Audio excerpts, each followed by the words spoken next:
Welcome to biology class. In this class, we are going to see 9th standard biology, unit 23, economic biology. In this part of the video, first we shall discuss about the medicinal plants. So, what are medicinal plants?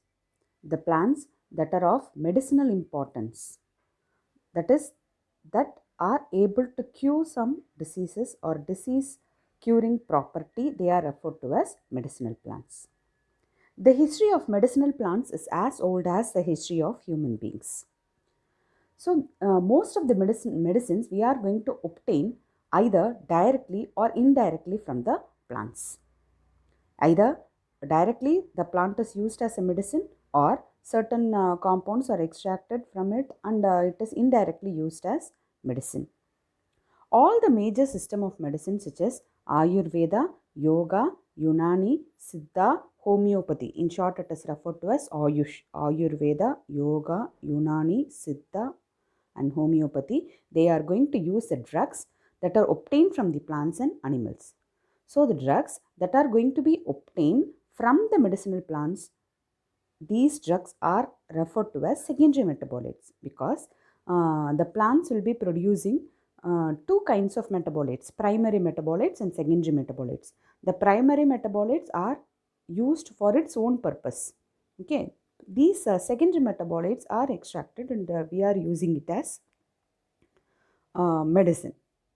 Plants produce primary metabolites for their own living. Example, carbohydrate, amino acids, and secondary metabolites for protection, competition, and species interaction. Example for secondary metabolites are alkaloids, terpenoids, flavonoids, etc. Phytochemistry. Phytochemistry is nothing but the study of phytochemicals. What are phytochemicals then? They are the chemical substances derived from various parts of the plant. Infobits. The CSIR, Council of Scientific and Industrial Research, and NBRI, National Botanical Research Institute, and CIMAP, Central Institute for Medicinal and Aromatic Plants. These three have jointly launched the India's first anti-diabetic Ayurvedic drug.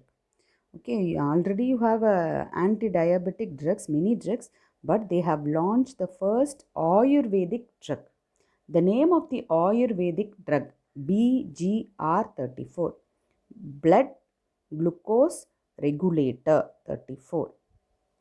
It contains 34 identified active phytoconstituents, that is the constituents that are obtained from the plants, phyto meaning plants.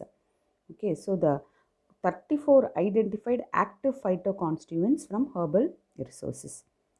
And this drug, BGR34, it works by controlling the blood sugar level.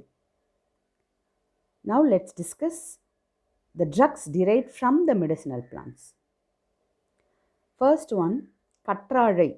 Okay, you would have heard all these are Tamil names. Katralai, and its botanical name is aloe vera. The drug obtained from it is anthraquinone. Which part of the plant is used? The leaves of the plants are used. And this anthraquinone, which is obtained from aloe vera, has the property of healing the wound, and also it can prevent skin diseases, cancer, and psoriasis. Psoriasis is also a kind of skin infection. Tulsi, Ocimum sanctum. Essential oil is obtained from tulsi, and again the leaf part of the plant is used, and the disease it can cure is cold, fever, and skin disease. Nannari, Hemidesmus indicus. The drug obtained is terpene. Root of the plant is used. The diseases that can be cured are bacterial infections and diarrhea, stomach upset problem, diarrhea. Nilavembu, Andrographis paniculata. The drug obtained is terpenoid. All the parts of the plant is used, and it is very effective for treating dengue, diabetes, and chikungunya. Vetpillai, Rhytia tinctoria, flavonoid, latex, and leaves. It is used for treating psoriasis, diarrhea, and swellings. Chinchona maram, Cinchona officinalis. Quinine is extracted, and from the bark of the tree only this quinine is extracted, and it is very effective against malaria and pneumonia. Next, Chivan Amal Podi, Sarpagandha, Rauwolfia serpentina. The drug obtained is reserpine, and the root of the plant is used, and it can cure the blood pressure, and it used for as an antidote for snake bite. Antidote means to counteract the poison effect. So when the snake bites, to counteract it, the antidote is used. Next, Thylamaram, Eucalyptus globulus. Essential oil is obtained. Leaves of the plant is used for fever and headache. Next, Papali, Carica papaya, pepine. Leaf and seed can be used for curing dengue. Nitya Kalyani, Catharanthus roseus. Alkaloids, all the parts of the plant is used, and it is very effective against leukemia or cancer. Leukemia is a kind of cancer which occurs in the blood cells. Next topic is mushroom cultivation. So this mushroom cultivation is a technology of growing mushroom. The mushrooms are grown because it is a fungi. It can grow with the help of dead organic substances. So these mushrooms can be grown using plant, animal and industrial waste. And in short, it is referred to as wealth out of waste technology, because using the waste, we are obtaining the wealth called mushroom.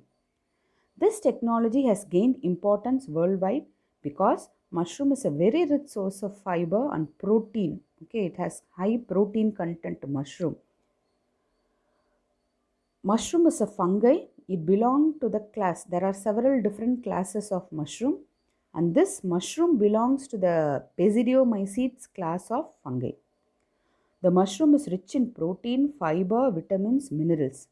There are more than 3000 types of mushroom. Example, button mushroom, Agaricus bisporus, oyster mushroom, Pleurotus species, paddy straw mushroom, Wolveriella wolvacea. The cultivation of the mushroom, it takes 1 to 3 months.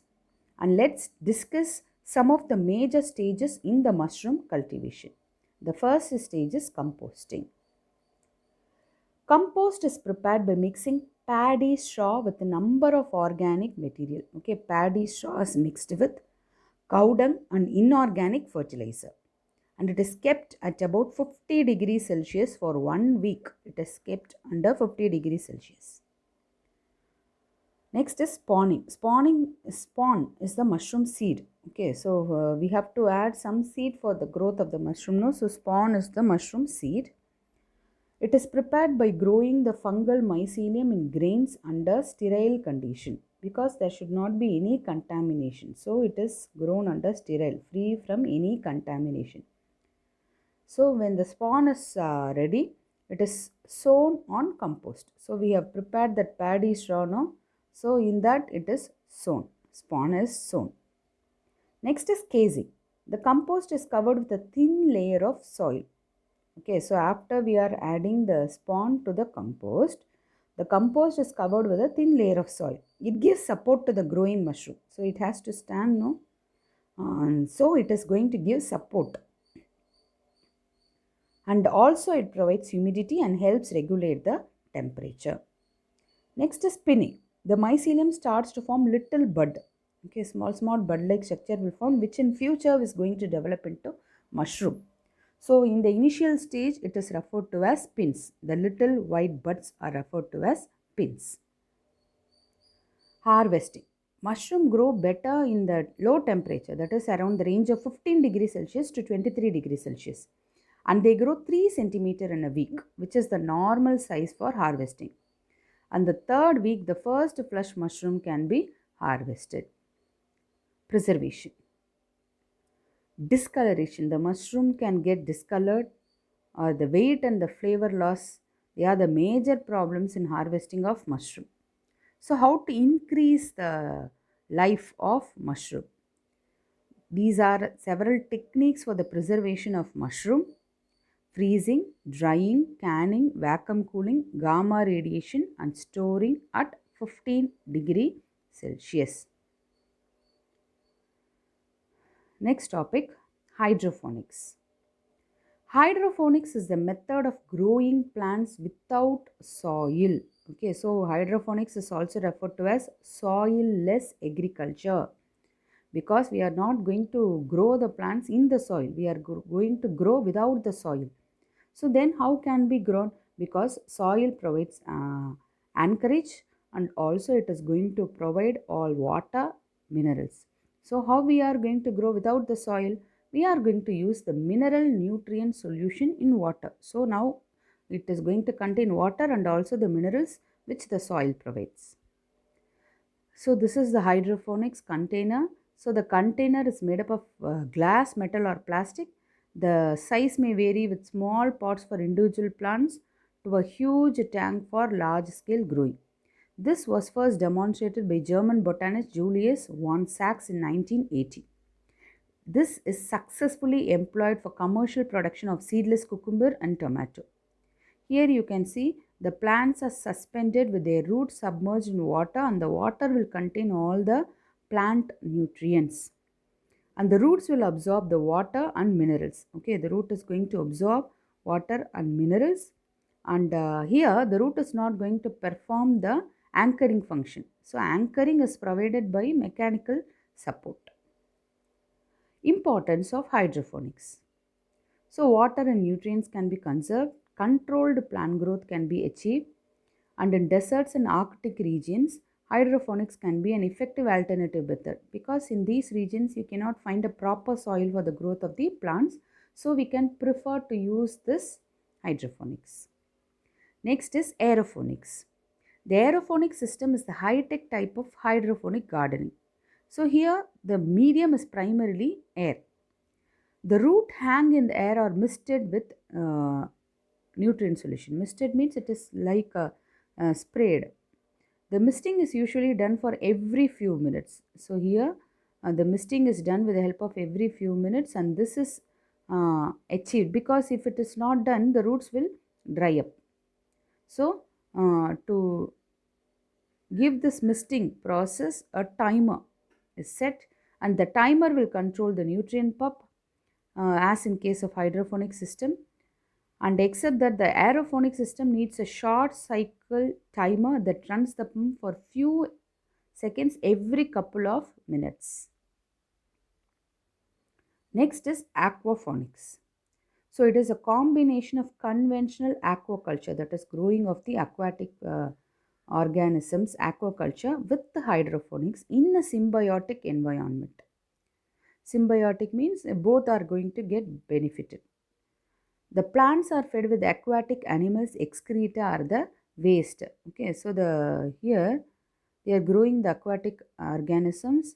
The organisms excreta will be there in this water. So this water using a pump is going to be used for the growth of the plants. So these wastes are broken down by the nitrifying bacteria. First, the nitrifying bacteria will convert the waste, that is ammonia.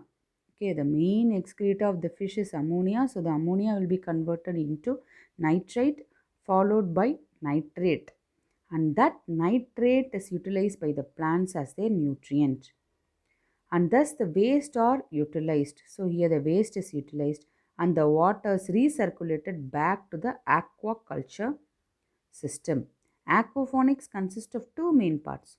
One is we are raising the aquatic animals like fish and also we are raising the plants, hydroponics. Green leafy vegetables like Chinese cabbage, lettuce, basil, coriander, parsley, spinach, vegetables like tomatoes, capsicum, chili, bell pepper, sweet potato, cauliflower, broccoli, eggplant can be grown by using this aquaponic technique. So in this part of the video, we have seen in detail about aquaponics, aeroponics, hydroponics, and also we have seen in detail about mushroom cultivation, and also we have gained some knowledge about medicinal plants. So meet you in the next video. Thank you.